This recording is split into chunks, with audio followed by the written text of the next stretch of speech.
Martin Luther King Jr. and Alicia Garza's speeches analysis. Speeches summaries. I Have a Dream by Martin Luther King Jr. Dr. Martin Luther King Jr.'s speech I Have a Dream was given on August 28, 1963. The significant event occurred in Washington, D.C., and the purpose of the address was to trigger the spirit of the civil rights movement to create equal ground for white and black Americans. King acknowledged that emancipation, which President Lincoln signed 100 years ago to end slavery in America, has not yielded results because, after those years, black Americans are still discriminated against in all aspects of life. MLK draws his arguments based on the United States law declaring self-governance, believing that all races deserved fair and equal treatment.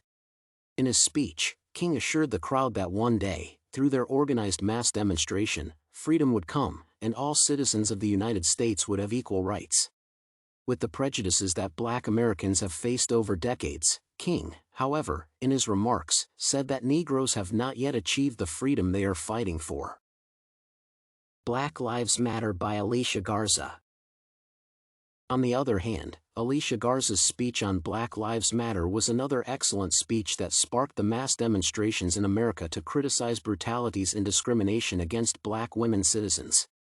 According to the Center for Constitutional Rights, Garza started her speech by congratulating black Americans on where they have reached despite the challenges and injustices they have encountered for decades.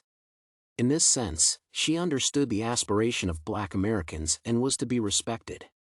As such, Alicia developed the slogan Black Lives Matter that gained popularity in the United States, a movement after the following instances of black women's violation and discrimination.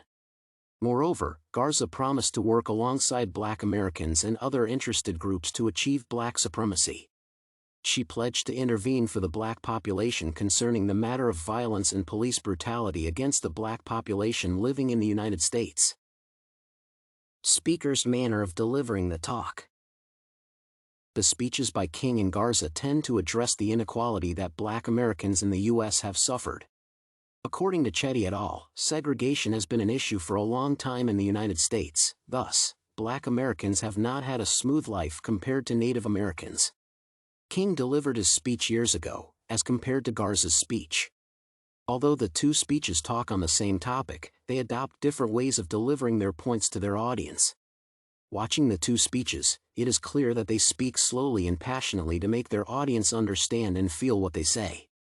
However, King's approach to delivering his speech was more appropriate than that of Garza.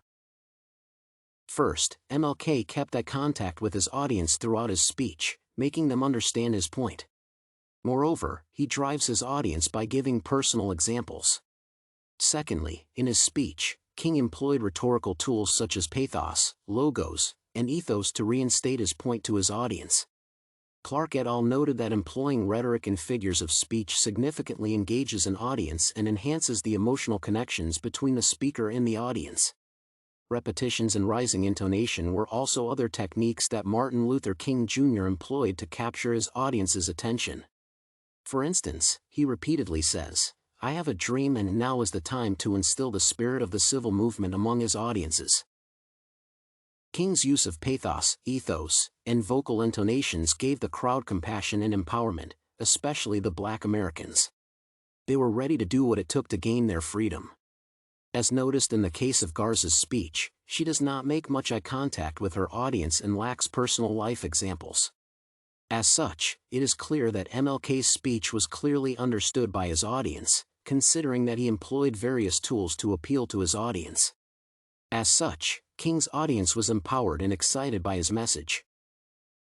Location of the speech and its messaging. Considering the dates that the speeches were delivered, there is a big gap between King's and Garza's speeches. The distinct difference that one can see watching the speeches is the number of listeners attending them and the possibility of seeing the speaker. MLK's speech was delivered at the President Lincoln Memorial, and thus the occasion was attended by hundreds of people. Considering the large crowd, many of King's audiences could not see him and thus could not build emotional connections like those who could see him. On the other hand, Garza's speech was held in a hall with relatively low attendance, as was that of MLK.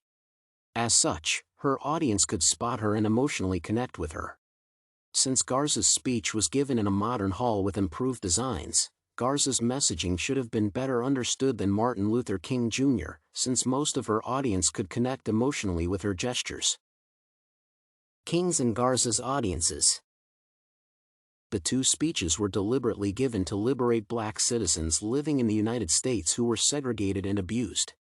Martin Luther King Jr.'s audience was full of black Americans from all over the U.S. who were tired of the widely practiced inequality. On the other hand, Garza's audience was black women whose human rights were being violated. Considering the two audiences, it is clear that most of the listeners were black Americans, and the movements in both cases were for liberation. However, because Garza's speech advocated for black women's rights, her audience consisted mainly of women as opposed to King's, which hosted both men and women.